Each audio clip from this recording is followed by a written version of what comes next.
Shashank Shekhar Sahu, state president petroleum dealers association Odisha.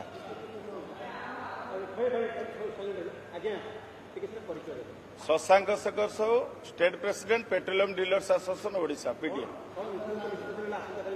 काली संघ तरफ आम नीतिगत निष्पत्ति है आमर सुरक्षा दृष्टि आम समस्त राज्यर समस्त पेट्रोल पंप सकाल 6 संध्या 6टा पर्यंत बंद रखू से जनसाधारण को असुविधा आम दुखित किंतु सरकार जदि आमको यथेष्ट सुरक्षा देवे ताल आम खोलू किंतु आम डिसीजन नहींचु जेहेतु सरकार सुरक्षा जोगे दे पारे ना से आम समस्त पेट्रोल पंप राज्यर सकाल 6 संध्या 6टा पर्यंत बंद रखू। सरकार को आम कहीचु आज डिस्कसन भी करूँ संभव नुह समस्त को सब जगह सुरक्षा देवा संभव नुह से आम नीतिगत भाव में निष्पत्ति निगला जे आम सकाल 6 संध्या 6टा पर्यंत बंद रखू।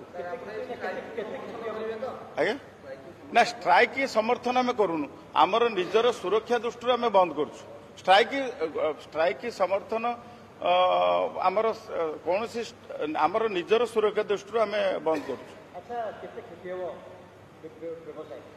व्यवसाय तो राज्य अधिक पेट्रोलियम प्रोडक्ट डेली 100 कोटी टका मिनिमम खर्च ये 100 कोटी ऊर्ध हो क्षति हम समस्त 3टाक डिपो भी काली प्रोडक्ट ये करें ऑपरेट करें आउ समस्त पेट्रोल पंप बंद रहा सकाल 6 संध्या 6 टोटाल ओडिशा रे 3000 पाखापाखि अच्छी total. Shashank Shekhar Sahu, state president petroleum dealers association Odisha.